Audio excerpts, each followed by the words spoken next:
Welcome to CTG Weekly with Mark and Andre, a weekly podcast where we talk about whatever we want to in games. This week on the podcast, Andre is going to pick up the slack of last week's conversation, and he's going to lead our talk on how games are graded and evaluated. Then we're going to talk about the grading scale used in game reviews, and then we're going to talk about a little bit of Forspoken, a game that came out this past week.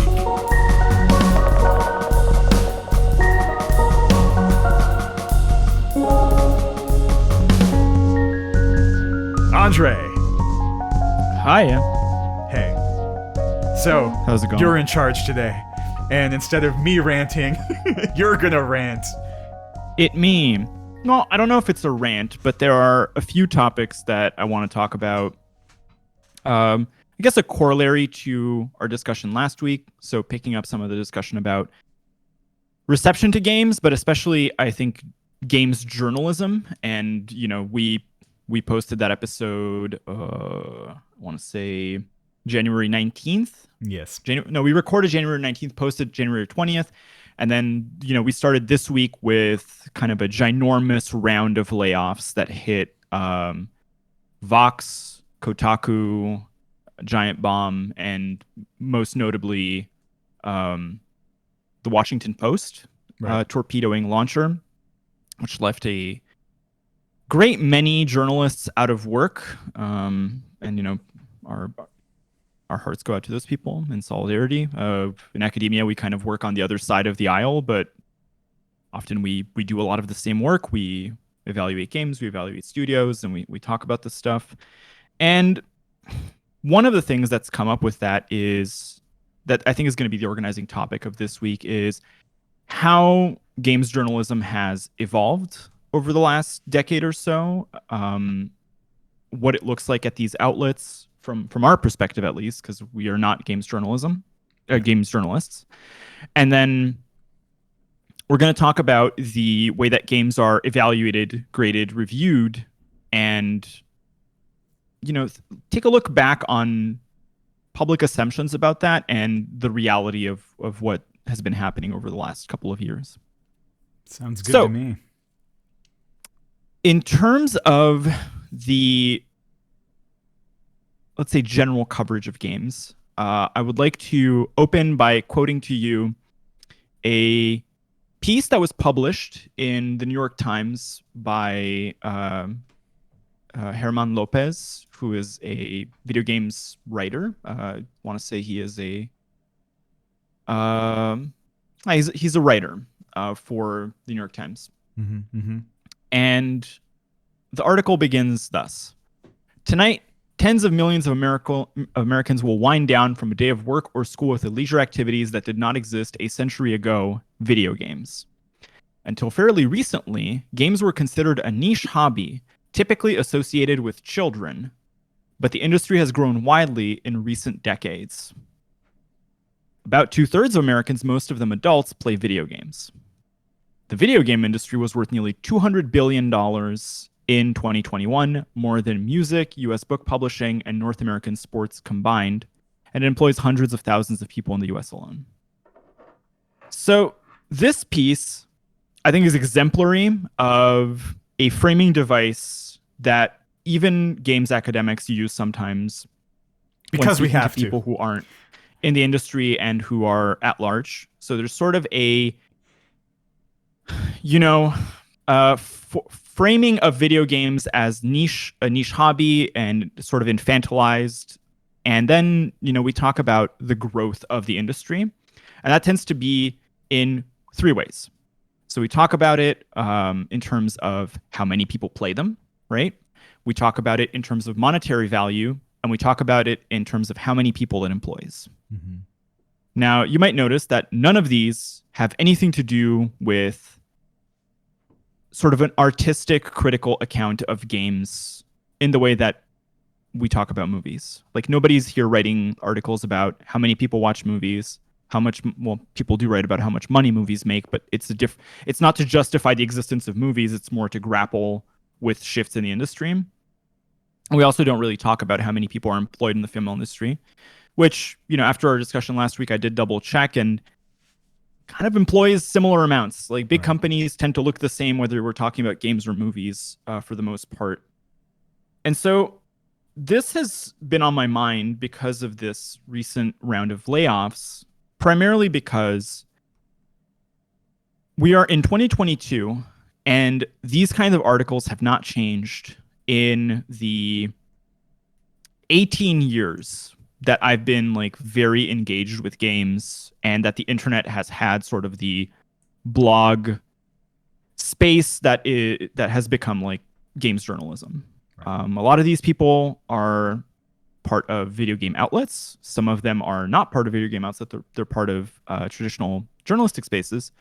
But there's this constant need to reinforce that video games are an actual thing that even exists. Like we're actually not even at the critical discussion that we were having last week relative to movies, which is like, are they as legitimate as film?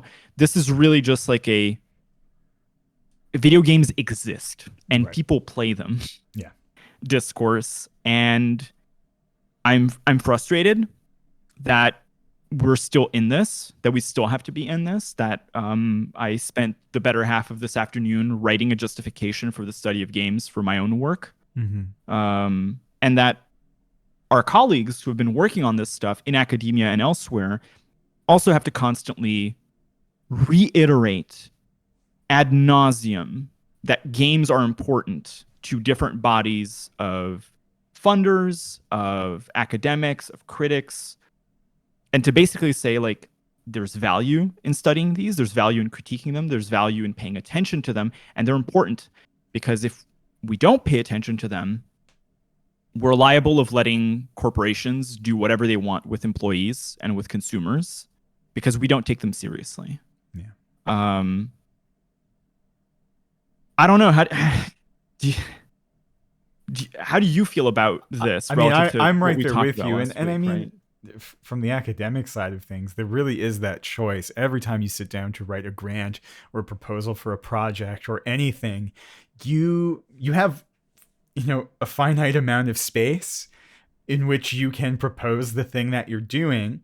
And if you are proposing a thing to kind of a general audience or granting body or whatever it is that's giving you the permission to do your thing, you have to make this valuation of how much space are you going to waste or slash spend on justifying video games as a thing that is here. Whereas I think if you're in a film studies department, you probably don't have to do that. I would hope.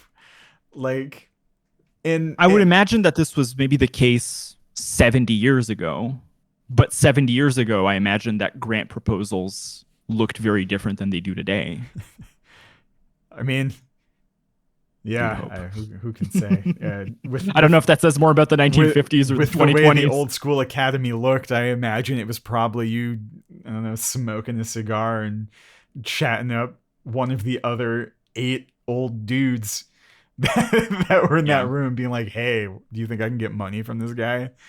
That's fair. In the 1950s, anyway. And yeah, I feel this too. I'm off a fresh round of grant applications this year where my work has been merging a bit more with film. And I now have to do the thing where I'm like, video games make as much money or more than film. They're as important or more than film. Like there's constantly like this comparison point that I've been encouraged to include for people who are outside, to be like, video games are legitimate. And not only are they legitimate, but they're this enormous vector of economic development. They're a giant industry. They're a global industry. And as such, they have limitations like all other global industries and aspects that need to be critiqued, discussed, celebrated. And I maybe it's my energy for, this winter that I'm just kind of done with that need, or maybe I just start writing the work, bridging these two. I don't know. Well, I think it's completely reasonable to feel done with that need, and I think that the bigger issue that's really getting on our nerves here is we basically did this podcast last week, and then immediately after that was done, we got hit with this news of all these layoffs, where from what we're seeing, a bunch of really qualified people to talk about games who put in the time, who do understand, and who do a great job of showing other people what games are and what they mean and how much they matter, they have been they have been sent home for good. And instead, we're going to get more of this other thing that is really bothering us, where it is folks who are way more interested in film or television, or I don't know, aren't interested in any of these things but choose to write about them anyway. Who can say? I have some questions about why certain people are gravitating towards certain jobs. I mean, you make money where you can make it, I guess, but at the same time, it is a goddamn shame that a bunch of people who are doing the thing that needs to be done in this space just got let go. There are some questions to ask relative to who was fired from what outlet, which is, a case by case situation. But I am thinking, for example, of, the breaking Gizmodo story that came out about, the D&D OGL, which led to massive outcry and now has led to a revised OGL. So with, the power of games journalism in a week was drumming up support to block a deal that would have crippled third-party producers for decades to come. And not that it's perfect now, and I don't want to, that's a different discussion altogether, but just to say, like, games journalism, especially like service games journalism, that is, it can take a really long time to put together stories, to find sources, to get the information, stuff that, this story, the stuff that Cecilia D'Anastasio put up, the stuff that Gita Jackson put out, that Jason Schreier put out, that so many other outlets work with, is essential, not only for, people who are industry insiders who know about this stuff and talk about it between each other, but for consumers, for people who are constantly buying this product. Arguably, two-thirds of adults in America being part of those consumers. I don't know. I feel like if a product is accessed by two-thirds of a population, you probably need some consumer coverage about it, right? Yeah. I would also like to say that it isn't just like authors that like journalists in the author sense that got let go. There are quite a few below the line folks who do like sound, video editing, who run the video setups of live feeds, which is complex work. It is, you have to be fairly skilled to make it look good and sound good, and a good product requires a fairly sizable team of people who care. It's really helpful if everyone cares. And I know for a fact, a lot of folks who care about this stuff got let go in these layoffs. And it really tips the balance of who gets to say what about games in the pop culture space, even more towards folks who don't already seem to care or think they're valuable for some reason. Yeah. Oh, so, solidarity with the folks who've been impacted by this, and, shame on people who put other people out of job for a bit more profit at the end of the quarter. Now, putting that aside for a second, one of the things that also happened this week, and that we'll talk about a bit more directly, was the release of Forspoken. Indeed. And Forspoken, for people who have not looked at the reviews or really paid attention to that, had a bit of an interesting situation in terms of how long the embargo was left up. So reviews were only revealed 24 hours ahead of time. And there was sort of a very chaotic 24-hour period where Forspoken released at the time with a 68% Metacritic score, which has now gone down by 1%, down to 67%. Okay. And this sparked a lot of discussion about how games are graded and we'll talk more about the specific Forspoken situation in a minute.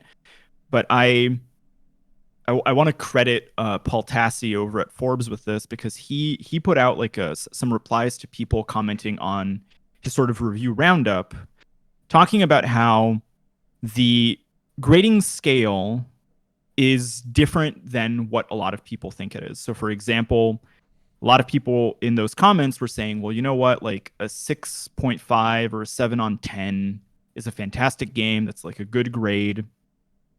And I don't understand why people are being so hyperbolic about the game's state and its launch. And he responded by basically saying the grading scale is really locked in from 6 to 10. Like, we don't really see 5 on 10 reviews unless games are effectively Fs in the university grading scale sense. Yeah. And even less do you see 4 3s. I don't think I've seen a 2 in decades. And so I thought it would be interesting to actually just have a chat about discussions of how games are graded that have been taking place over the last, 15 years or so, since we've been, like, I think a bit more conscious about it. Not that we were necessarily critically thinking about this stuff when we were like 18, 17, wherever age you were when you started following games coverage a bit more. And maybe, recontextualizing how we understand game grades in that sense. So, my thinking is that maybe we should, start with this by saying, like, what is the last, like, sub 6 on 10 game that you can remember, if you can even remember one? Is that even in the lexicon anymore? Like Kane and Lynch, Jeff Gersman's original Kane and Lynch review, partly because of the amount of yeah of coverage that got based on what happened afterwards. Yeah, that's a good one. I haven't thought about that review in years. Although to be fair, that game was a 6. He gave it a 6, right? Yep. And that counted as a negative review in him slandering the game, which got him fired from GameSpot way back in the day, right? So it is like, is there a sub 6 that I can think of without having to look for one? I don't think so. Okay. I will posit to you the last review that I remember being really bad, which was the IGN review of Ninja Gaiden 3 in 2012, which was a 3 on 10. And I remember this particularly because IGN at the time was getting a reputation in, forums and gaming groups that I was part of as sort of a website that was softballing a lot of developers, presumably to keep getting scores, right? Not scores, codes and copies for review. And so this was like a shock, because everybody was like, IGN, usually so easy on games, a 3 on 10 is kind of like a death sentence. And so I remember this because in the context of what we're talking about, a 3 on 10 then was understood as a functional 0. Like, this is an unplayable game at that kind of score. And sure, there is a difference between a 0 on 10, which is effectively like a blank disc, and a 3. But for the consumer, is there really such a difference? Well, I don't think there is. Right. And so the Paul Tassi comment was really just like, we should recontextualize our understanding of the grading scale as something from 6 to 10 only. 6, like a 60%, effectively being like as close to a non-functional game as you can get. Right, like a 59 just being like, this is kind of like, never buy this game, right? Yeah. And so seeing a bunch of 6s come out for Forspoken, and some 5s as well, there was a big question of like, well, maybe we should think about the 6 to 10 scale in terms of stars instead, right? 0, like 60 being a 0-star rating, and 70, 80, 90, 10. No, so 60 would be 1 star out of 5, up to 5, and then like anything below that is functionally a 0-star. Like, it's a just don't engage with this product whatsoever This is the Dave Meltzer wrestling match review scale as well, if you aren't aware. But interesting, this actually has interesting implications, because if a match goes above 5 stars, it's a 5-star scale, he will actually give it 5 and more stars. So like you have your bottom, like you have your floor at 0, but you can exceed. Like there's a high average, and then also like room for exceptionalism beyond that, which I actually think is a really interesting way of thinking that we don't often do. We have this huge space of 5-6 points that is relegated for different kinds of the bottom, but we don't really have the space to be like, this is beyond for these reasons. And I don't know, maybe it's just a different way of thinking about the work that people are doing. It's also I think a very good indicator that like the numeric scale, or like the star scale or the thumbs up scale in movies, like they're kind of arbitrary, right? They're one person ratings, but like nobody is having a convention of reviewers to basically say like a 3.5 star movie, or, you know, 3.5 star game is X, or it has X. Like we don't have a grading rubric that we share between us when we're doing these kinds of reviews. And so the numbers, even though they're numbers and, you know, like objective in that sense, they are subjective assessments. That's why we have a Metacritic scale and we have an average, because we tend to think that everybody is biased, and so the aggregate is going to be some form of representative in terms of grading. But I'm much more sympathetic now to the idea of like not grading games at all, or simply doing what Polygon does, which is adding a seal of recommendation for those titles that they think are really something to recommend. And what you're talking about, I think, is interesting. For example, last year with God of War and Elden Ring, 2 games that scored fairly proximately in terms of like Metacritic, but I think you could argue that each one in its own way offered things to, you know, above and beyond the 5-star scale. Like they offered things that maybe weren't accessible in that scale, and recontextualize what games can be going forward. Whereas other games operate in the register of, you know, unplayable to absolutely excellent. Yeah, you know? and then it becomes the job of the reviewer in that sense is really to tell you where are you getting those extra stars from? Like, what is this specifically doing? Like, why has it earned that extra space? And is it, if you boil it down, doesn't that, if you just reserve the 9 and 10 scores for those, isn't it the same? Yeah, kind of. It is. But we aren't reading it that way. And, you know, I even would propose, based on the discourse that I see when I look at reviews of games, that and where I get most of my like what is the score of this game is usually not from individual reviewers. I look at aggregate sites like Metacritic, Rotten Tomatoes, whatnot. For basically anything I'm curious of the score of, I always like to see the critic and user difference and consensus and where things land. And I think whether it's like an IGN 10-point scale or the percentage based thing that really is also a 10-point scale, I think there's actually like 3 ratings, and that's 8 or higher is you can see this. Between 7 and 8, like your 7.58 is I will see this or play this when my brain needs a break and I don't really care that much about what I'm consuming or playing.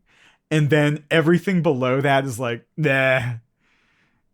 Like, see, so I think that translates to me into a 4. Like I have like a 4-part system, which is I have to buy this now. I will buy this. Right. I'll buy this on sale, and I won't buy this. Like, or I wouldn't recommend it to somebody else, right? And there are games that I think are interesting because maybe I have a feeling about them where I would like, it's like I would buy this or I would play this, but I wouldn't recommend it to someone else, or I would have to put some caveat. Like there's always contextualization that you need to have with this kind of stuff, and it is really complicated. But this was all, you know, part of that whole like IGN payola, like people are softballing games part of this. And it is interesting that a lot of these outlets have talked about like, well, you kind of don't give lower than a 6. Basically, like that game isn't shipped or it's unfinished or it's like completely rejected.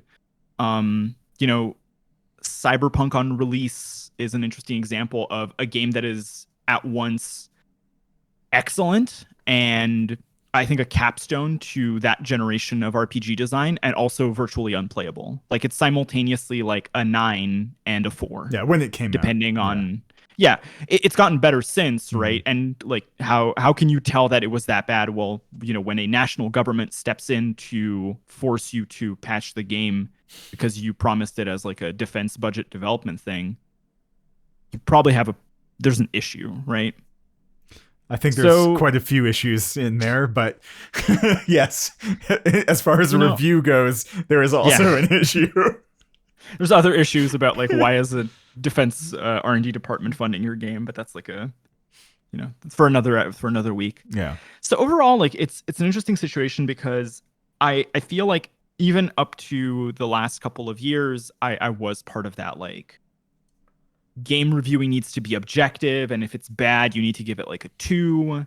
And now I'm like, it doesn't matter. Like if everybody understands that like a 60 is like a D-, which is what it is for, university grading, then that doesn't matter that it's a 60. If people recognize it as like a near fail, they'll treat it that way anyways. And to that point, on Metacritic, games that are in between 50 and 75, I want to say, 50 and 74 appear in yellow, 75 and above are in green, and 49 and lower are in red.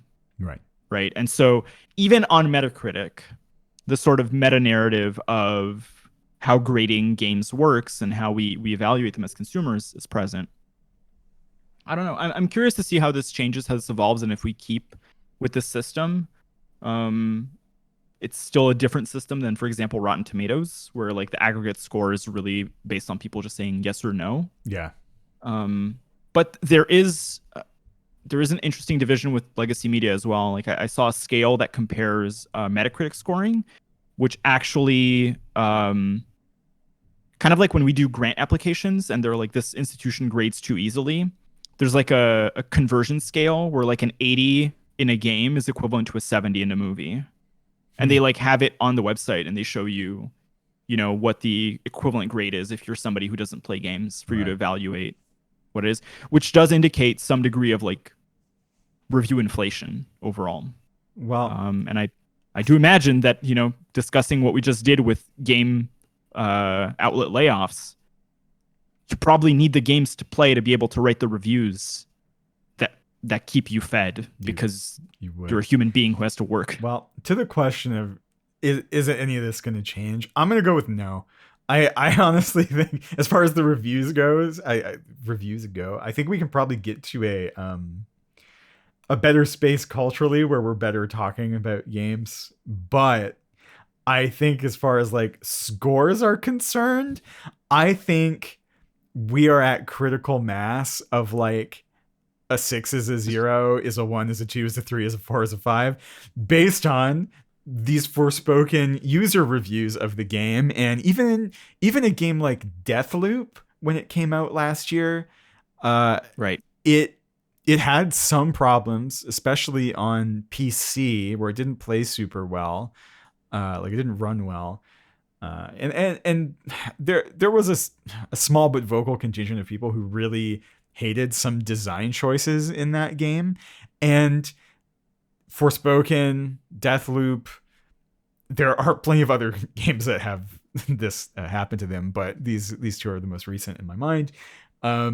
Just get hammered with zeros.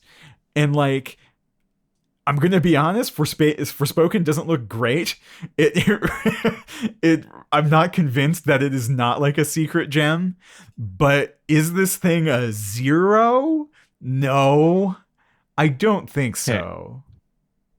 So maybe now is the good time to transition to the Forspoken discussion. I would like to, if you want to split this, I would like to talk to you about a family of reviews on the institutional side, and then you Let's can maybe give talk a to me about the game, brief the like audience. what is Forspoken here? Like, can you Right. set it So up? Forspoken, yeah. So Forspoken is a game that was announced to, I would say, great fanfare. Not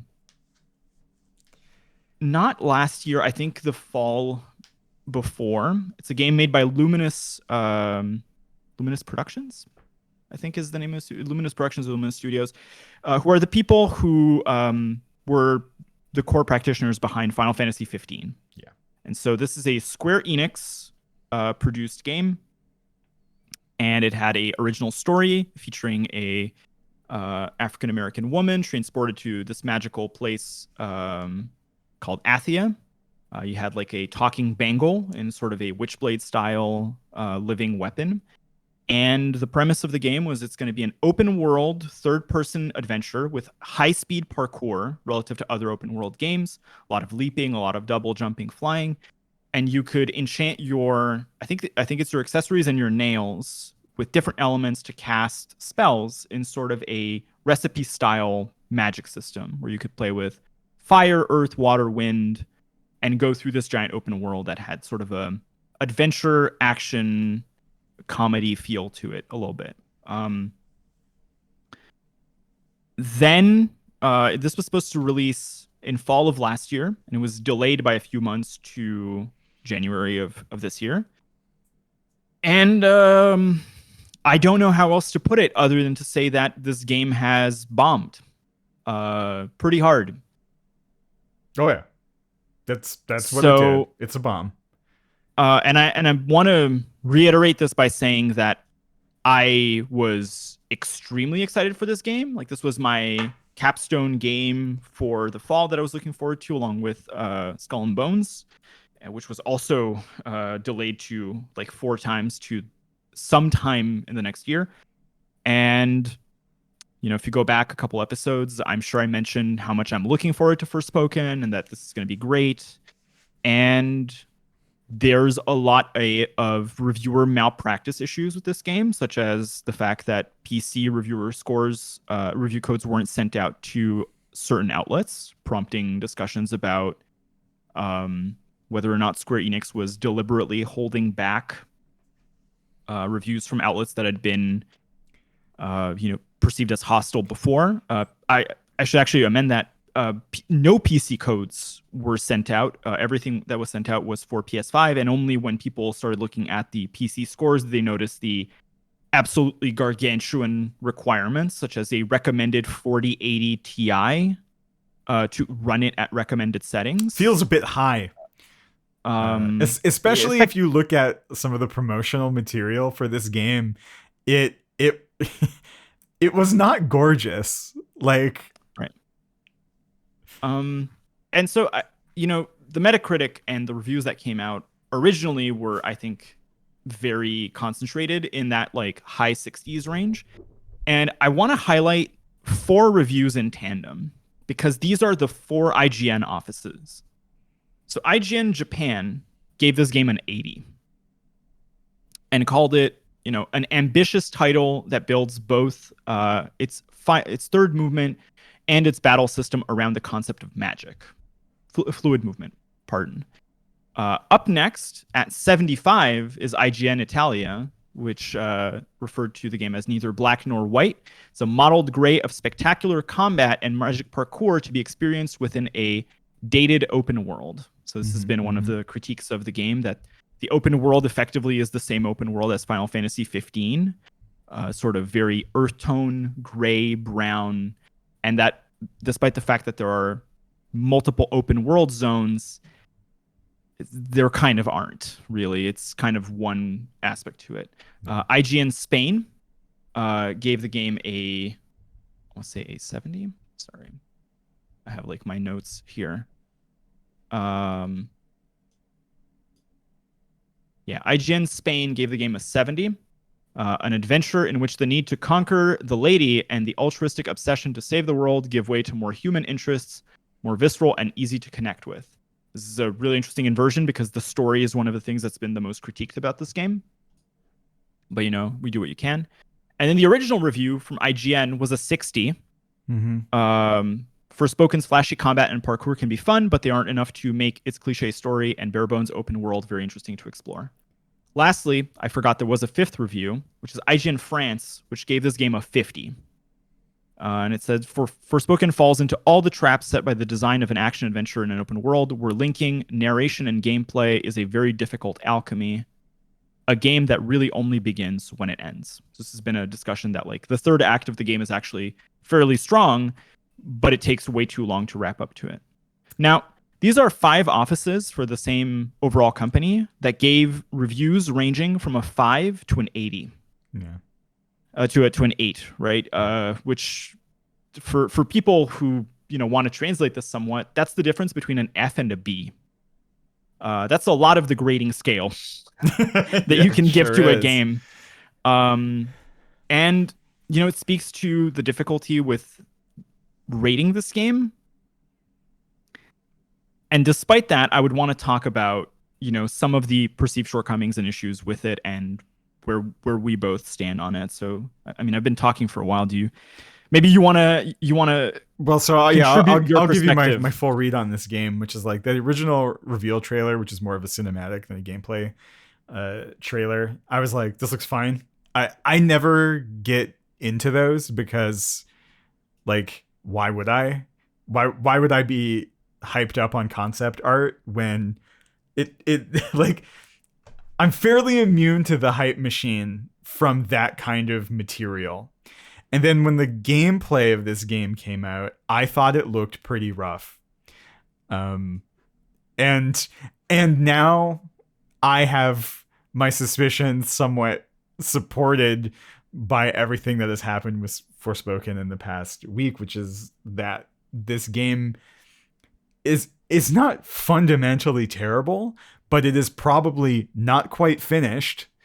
Was never really being designed for our current generation of game. Like, it seems like it's really built on Final Fantasy 15's tech, which felt kind of old when that game came out and was supported with Final Fantasy money. And when that came out, it wasn't done. So already you're setting me up based on everything that I know about what this product is ahead of time for me to go that this is probably not a thing that I'm going to be interested in playing. You take story and performance away from it, it just seems to be of a situation that is probably not going to be very good. And yeah, that seems to have been validated here. Now, the thing that I think is really probably undeserved of this game is there's a lot of brigading of the game. Like, there's a lot of piling on to give this thing a 0, which it is probably not. Then again, I have not played it, and it may feel when you're playing it that it is a 0. And I have watched a bit of the game, and I do have to say, I do find the performances to be annoying of every voice I've heard in this game so far. Like, I don't think I could sit through an entire game of that. The really annoying thing here, though, is that there's a confluence of events surrounding this game that makes this a particular target for, I would say, X or Neo Gamergaters, because one, the denial of review copies to certain outlets kind of sets off that game's journalism, transgression that that these folks have. And also, not least of which, there is a woman of color as the lead of this game, which one puts this game in a position to, unfortunately, need to be much better than it would otherwise need to be taken seriously, because that is where games culture is at. Like, it's no secret. Like, we got some bad shit going on in this neck of the woods, and unfortunately this game is now being held to a higher standard because who is at the center of this game, combined with the fact that it is not great and they did the review stuff, it is very much putting a target on itself for the particular kind of player who's going to, I don't know, really make some life or death claims about games and their own identity and what gets to count as a game and who gets to play and all this, that I think is really doing a disservice to, I don't know, the nuance of the game's quality. And then you wrap that in the general way that reviews are done.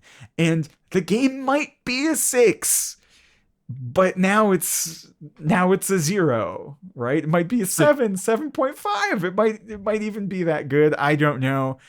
But as far as it looks for me, and with the limited amount of time I have this year, especially to play other games, I certainly am not going to be the person to give it a shot based on the sum total.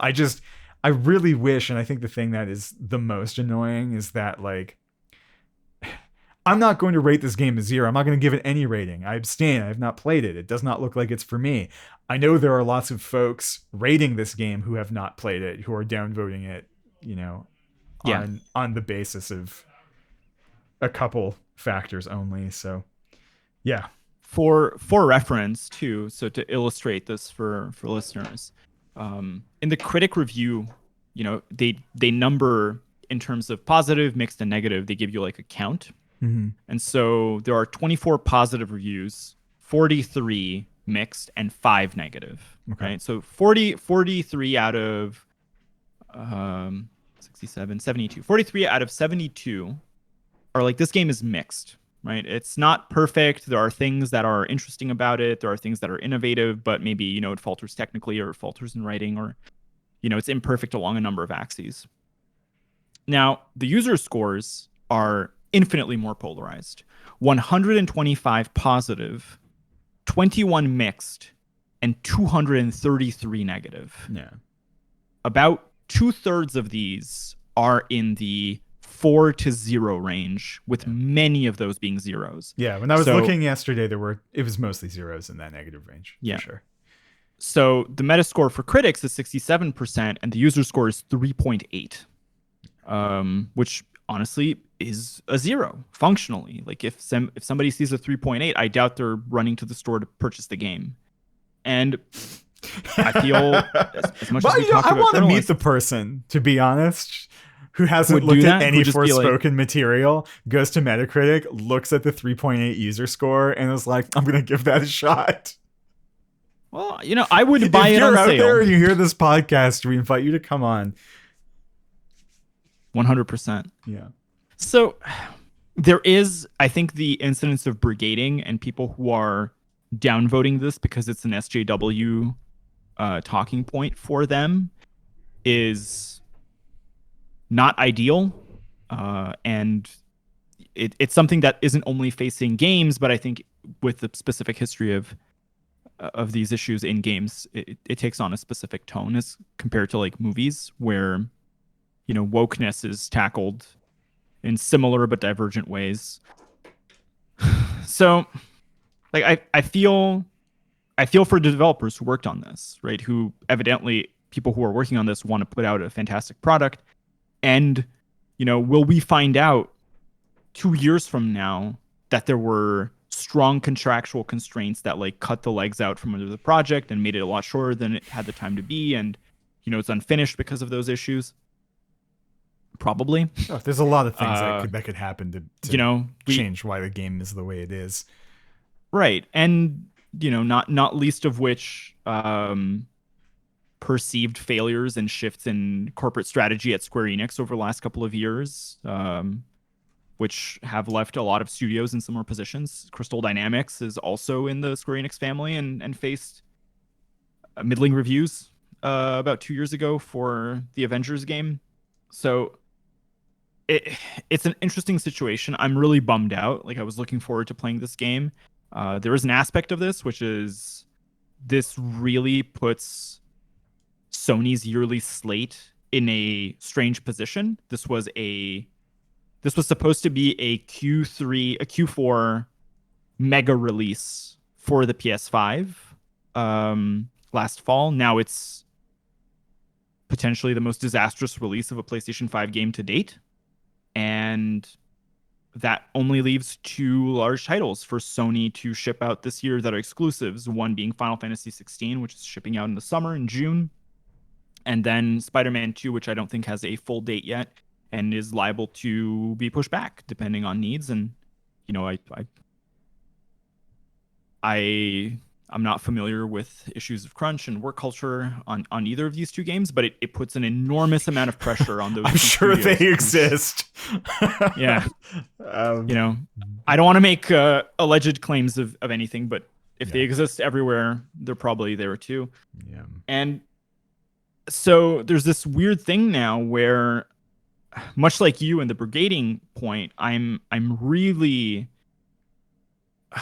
I'm not looking forward to the discourse of Forspoken failed because it was woke and the dialogue was crap, or the discourse that Forspoken failed because Square Enix or Luminous Productions can't design an open world well, although, you know, we can critique the open world design and the color palette and the parkour and these things if they don't work.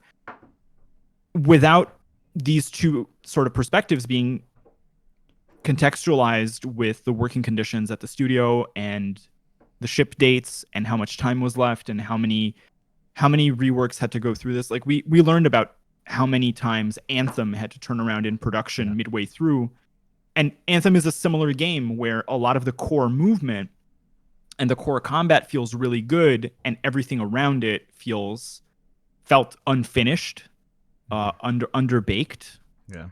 And so it's like I feel like I'm having deja vu with another game that I was really looking forward to. So it's a weird feeling to have. Yeah, the unfortunate thing, and maybe the closing point of this podcast, is that like every time this happens, the way you are saying you don't want the discourse to be run within the broader culture is the way it is run with. That is what happens where we're at, right? Yeah. And I do want to make one other point, which is like, this doesn't just take off in the review scores, right? The failure of this game and all the subsequent discourses about it, particularly that it failed because it's woke, like this nonsense, isn't just in the reviews. It's all over Twitter. It's all over Reddit. It's in tons of game forums. It's within Discord communities in a whole pile of different online games where people congregate and play games together and talk about what just came out. It's living there, right? This is a living, breathing sentiment in all these different crevices where people who play interact and talk about games. You're not just going to see this in the reviews. And, you know, I wish there was like a more uplifting end to this, but like, this is where we've gotten, is that we are now presently in this kind of fight to say like, this game can be bad, and its badness has literally nothing to do with its quote unquote wokeness. If the thing that constitutes wokeness is having a woman of color in the lead position of the game, like, you know, is that woke? That just seems like it should be a thing that can happen. You know, we're following now 3 Assassin's Creed games that have sort of been viewed as more woke than the series was traditionally, that have been exponentially larger economic successes. So it's not like woke games can't make money. It probably just means that you need a game chassis that will support everything else. Like I can have a car that is extremely beautiful on the outside and does everything that I want it to symbolically, but if the car doesn't run, it doesn't run, you know? And I would want to, I suppose I would want to caution people who are angry, who are disappointed, to think about the fact that people worked on this. People worked on this who have no say in the game's direction and really have to buckle under and are told by superiors and corporate brand management how to produce the game and what gets put through and what doesn't. And we don't get to know about those things. Like we may one day get to know about them when NDAs are up or if people communicate anonymously. But chances are we won't. And why I would want people to be cautious with this is because, what I can tell people from my research is companies heavily rely on what they see in the contextual space around the game. And if people are yelling that the wokeness is the problem, that's where they're going to cut when it's their turn to produce something. And that's the shame. Like, that's the part that makes me most sad about all of this. So, don't